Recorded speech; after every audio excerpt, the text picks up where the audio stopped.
बिस्मिल्लाहिर्रहमानिर्रहीम अल्हम्दुलिल्लाहि रब्बिल आलमीन वस्सलातु वस्सलामु अला सय्यदिल अंबिया वल मुरसलीन अल्लाहुम्मा सल्ली अला सय्यदिना व मौलाना मुहम्मदिन व मलजाना व मावाना व अला आलिहि व सहाबिहि अजमाइन। अल्लाह दी ज़ात उम्मीद रखना मेरे तमाम दोस्त अहबाब बिल्कुल सही सलामत होंगे। अल्लाह खालके कायनात सब दे उत्ते अपना करम ते अपना फजल फरमाए और अल्लाह ताला सब नू मक्कातुल मुकरमा और मदीनातुल मुनव्वरा दी बाअदब हाज़री नसीब फरमाए। अल्लाह पाक तुहाडी हर एक नेक जायज़ दुआ और नेक दिली मुराद नू अल्लाह पाक पूरा फरमाए। इस वीडियो नू आखिर तक देखना है और चैनल नू सबसक्राइब भी करना है, लाइक भी करना है, सदका जारिया समझ के कमेंट भी करना है और दूसरियां तक जरूर इस नू रीपोस्ट यानी कि शेयर जरूर करना है।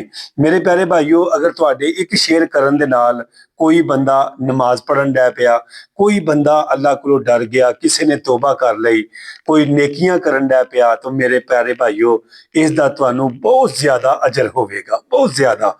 तो मेरे भाइयों, आज मैं आपके सामने ये नई वीडियो इस बात की ला रहा हूं कि किन वजूहात की बिना पर हम जमात को छोड़ सकते हैं।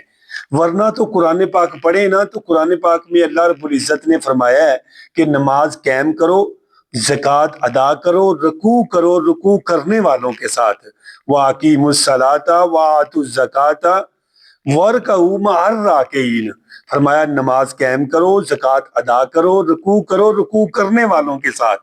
तो मेरे प्यारे भाइयों, जो लोग जमात के साथ नमाज अदा नहीं करते उनके लिए ये इतनी वाइद बड़ी है कि मेरे आका कह रहे हैं कि मैं किसी को कहूं कि तुम अजान कहो और जो अजान सुनकर मस्जिद में जमात के साथ नमाज अदा नहीं करते, मैं मोहम्मद सल्लल्लाहु ताला अलैहि वसल्लम इरादा करता हूं कि मैं उन घरों को जाकर जला दूं, आग लगा दूं। तो मेरे प्यारे भाइयों, आप खुद हिसाब लगा सकते हैं कि जमात के साथ नमाज को पढ़ना कितनी बड़ा यानी कि जरूरी है। हाँ, कुछ भी ना है जिनके लिए आप नमाज जमात को यानी कि छोड़ सकते हैं। वो वजूहात कैसी हैं ये सुन ले, इंशाल्लाह आप बात को बहुत ही ज्यादा जल्द यानी कि समझ आएंगे। सबसे पहले बेकदर सतर पोसी के लिबास ना हो, यानी कि तुहाडे कोल इन्ना लिबास मौजूद नहीं कि तुसी नाफ तो लैके गोठियां तक अपने जिस्म नू लपेट सको।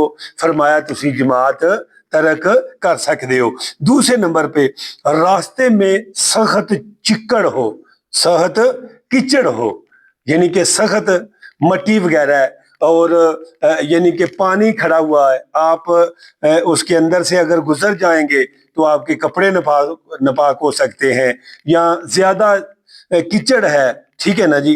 तो मेरे प्यारे भाइयों, फरमाया कि इस शरई उज़र के बिना पर आप जमात को छोड़ सकते हैं। फरमाया तीसरे नंबर पे सख्त बारिश है, बारिश आ रही है सख्त, तो आप यानी कि इस बात पे परेशान है कि यार मैंने तो जमात के साथ नमाज अदा करनी है लेकिन बारिश आ रही है, तो आप जमात को छोड़ सकते हैं क्योंकि शरई उज़र है। तो मेरे प्यारे भाइयों, चौथे नंबर पे फरमाया सख्त सर्दी जिससे किसी बीमारी के पैदा होने या इसके बढ़ जाने का खतरा हो, यानी कि इतनी बड़ी सर्दी है कि आप जाएंगे आपको सर्दी लग जाएगी, आपको यानी कि आपको बीमार होने का अंदेशा है, तो आप जमात को छोड़ सकते हैं। पांचवें नंबर पे सख्त अंधेरा के रास्ता दिखाई ना दे और ना रोशनी का सामान हो, इनके साथ को दीवा वगैरह, बल्ब वगैरह, मोमबत्ती वगैरह ना हो, तो आप जमात को तर्क कर सकते हैं। तो मेरे प्यारे भाइयों, छवें नंबर पे फरमाया मस्जिद में जाने से मालो सबाब के चोरी होने का खतरा हो, यानी कि आप यानी कि नमाज पढ़ने के लिए जाएंगे, रास्ते में आपको यानी कि कोई लूट लेगा, दौलत आपकी लूट लेगा, पैसे ले लेगा, मोबाइल वगैरह ले लेगा, माल ले लेगा, तो आप जमात को तर्क कर सकते हैं। फरमाया सातवें नंबर पे दुश्मन के हमला का खतरा हो, यानी कि कोई दुश्मन है कि जड़ा तुहाडे ते हमलावर यानी कि उस टाइम होवे, फरमाया कि आप यानी कि जमात को छोड़ सकते हैं। आठवें नंबर पे किसी बीमार की तीमारदारी में हो कि अगर मस्जिद चला गया तो मरीज की तकलीफ बढ़ जाएगी, मरीज की तकलीफ बढ़ जाएगी, जैसा कि आगे भी मैंने बताया आपको, ठीक है जी। फिर फरमाया 9वें नंबर पे किसी قرض خواہ کے ملنے اور ایسے تکلیف پہنچنے کا اندیشہ ہو، بشرطے کہ اس وقت ادا نہ کر سکتا ہو۔ یعنی اس نے کسی کا قرض دینا ہے، اگر وہ مل جائے تو وہ ان کو یعنی نقصان بھی پہنچا سکتا ہے، تو پھر آپ یعنی کہ وہ قرضہ ادا بھی نہیں کر سکتے ہوں تو آپ جماعت کو ترک کر سکتے ہیں۔ شدت کی بھوک پیاس لگی ہو، بشرطے کہ کھانا تیار ہو اور موجود ہو۔ ماشاءاللہ، ان کے کتنا دیکھو کتنا دین آسان ہے یار ہمارے لیے، اللہ پاک نے کتنا کرم کیا ہے ہمارے اوپر۔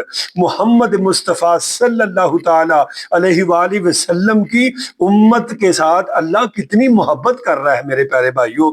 فرمایا 11ویں نمبر پہ فرمایا کہ گاڑی وغیرہ نکل جانے کا اندیشہ ہو، یعنی کہ آپ نے کسی سفر پہ جانا ہے، سفر آپ کا بہت لمبا ہے، ٹھیک ہے نا، آپ جماعت کو چھوڑ سکتے ہیں۔ 12ویں نمبر پہ فرمایا ایسی بیماری کہ جس کی وجہ سے چل پھر نہ سکتا ہو، یعنی کہ ایسی بیماری کہ جدے نال بندہ چل نہیں سکتا، پھر نہیں سکتا، ہاں جی، ٹر نہیں سکتا، فرمایا اس کے لیے بھی شرعی عذر ہے، وہ جماعت کو چھوڑ سکتا ہے۔ لیکن یہ نہیں کہ چھوٹا سا بہانہ ہو اور آپ جماعت کو ہی چھوڑ دیں۔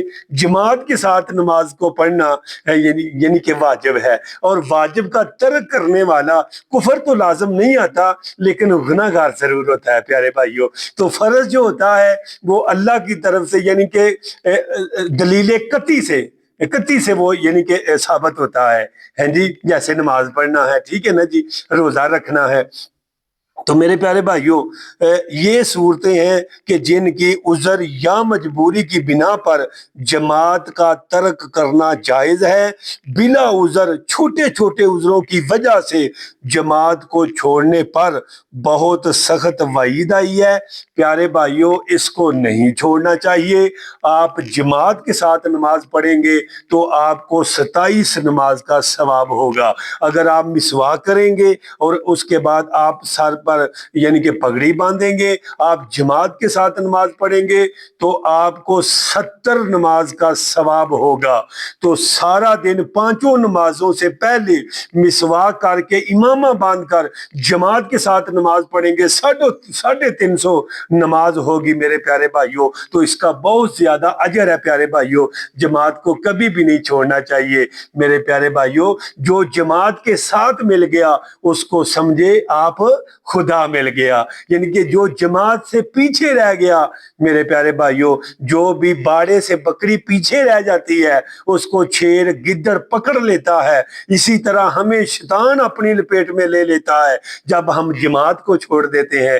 پیارے بھائیوں، نہیں، کبھی بھی جماعت کو نہیں چھوڑنا چاہیے۔ اللہ پاک کی بارگاہ میں دعا کرتا ہوں کہ اللہ پاک میرا پڑھنا آپ کی بارگاہ میں کچھ باتیں عرض کرنا اور ان شرعی عذروں کو بیان کرنا اپنی بارگاہ قدس میں قبول و منظور فرمائے، اور اللہ پاک آپ کا حامی و ناصر ہو۔ ہمیں دے اجازت، جلد ہی ملتے ہیں، آپ کی بارگاہ میں ضرور حاضر ہوں گے نئی ویڈیو کے ساتھ۔ السلام علیکم ورحمۃ اللہ وبرکاتہ۔